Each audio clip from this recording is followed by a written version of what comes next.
আসসালামু আলাইকুম। ভালো আছেন? জি আলহামদুলিল্লাহ। কিলা কিলা আবার হইলাম রাহিলা গান্ধী।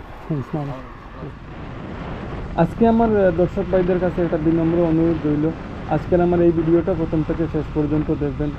আর পরবর্তীতে যদি ভিডিও নাও দেখেন তাহলেও কোনো আপত্তি নাই, তবে আজকের ভিডিওটা আমি আপনাদের কাছে বিনম্র অনুরোধ করবো যে প্রথম থেকে শেষ পর্যন্ত দেখার। তো কথা হলো, 4,000 টাকার খাবার বিতরণ করে 12টা ভিডিও আপলোড দিয়েছে, তার সাথে 36টা টিকটক। প্রতিটা ভিডিওতে 1 থেকে 1.5 লাখেরও বেশি ভিউ এসেছে। তার মানে 40 থেকে 50,000 টাকার জোগাড় হয়ে গেছে, কারণ ও একটা মেয়ে মানুষ ছিল। আরও একটা ভিডিওতে দেখলাম 500 টাকার মতো খরচ করে দিয়েছে, 1.5 মিলিয়ন, তার চেয়েও বেশি ভিউ এসেছে।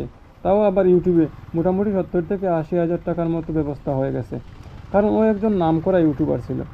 তো আমি তো আর তেমন নামকরা কোনো ইউটিউবার না, তবে আপনাদের সামনে দীর্ঘ 1.5 বছর থেকে কন্টিনিউ ভিডিও আপলোড দিয়ে যাচ্ছি। তো বর্তমানে আমার চ্যানেলে 208টা ভিডিও হয়ে গেছে। যাই হোক, এখন আপনাদের মনে প্রশ্ন আসতে পারে যে আমি এইসব কথা কেন বলছি।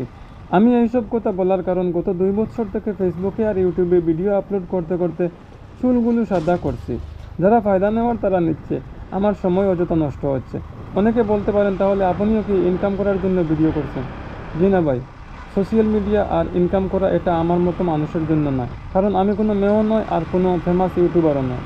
যাই হোক, 2022 সাল থেকে ত্রাণ বিতরণ শুরু করি এবং 2024-এ দেখেছি আমি $64 অর্থাৎ $64 মতো জমা হয়েছে। তবে এখন পর্যন্ত $100 হয়নি আর আমার অ্যাকাউন্টও আসেনি। এর জন্য আমি কষ্ট পাই না, কারণ আমি দান করতে এসেছি, ইনকাম করতে নয়। আর জানি বর্তমান বাজারে দুধের চাইতে মদের মূল্য বেশি, বাদামের চাইতে সিগারেটের মূল্য বেশি। তাই আমি যে কয়েকজন ভাই পেয়েছি, 3-4টা লাইক, 3-4টা কমেন্ট, তাতে আমি খুশি। তবে ইচ্ছা ছিল বড় আকারে অসহায় মানুষের পাশে দাঁড়াবো একদিন, কিন্তু কোনোদিনও এই স্বপ্ন পূরণ হবে কি না তা জানি না। তারপর অনেক খুশি, কারণ গত 6 মাসে আমার চ্যানেল থেকে দেওয়া দানের পরিমাণ 12 লক্ষেরও উপরে চলে গেছে। আল্লাহ কবুলের মালিক। আপনারা যারা আমার ভিডিও দেখেন, আপনাদের কাছে একটা অনুরোধ রইল আমার, আপনারা প্রথম থেকে শেষ পর্যন্ত দেখবেন, আর যদি ভালো লাগে তাহলে একটা কমেন্ট করবেন। আর তাতে আমি কমেন্ট দেখব এবং আপনাদের সাথে একটা রিলেশন সম্পর্ক গড়ে উঠবো, আপনাদের কমেন্টে রিপ্লাই দেওয়ার চেষ্টা করব। আর আপনারা যদি সবসময় বড় বড় ইউটিউবারদের ভিডিও দেখেন, তাহলে যারা ফায়দা নেওয়ার তারা ফায়দা নেবে, গরিবের কোনো ফায়দা হবে না।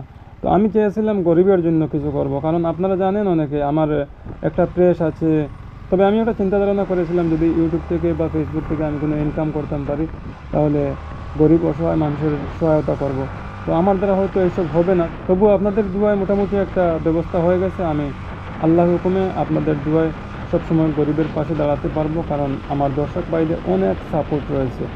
তো আজকের জন্য এই পর্যন্ত, ভালো থাকুন, আল্লাহ হাফিজ, আসসালামু আলাইকুম। আসসালামু আলাইকুম। মেহমানদের পাইলেছি।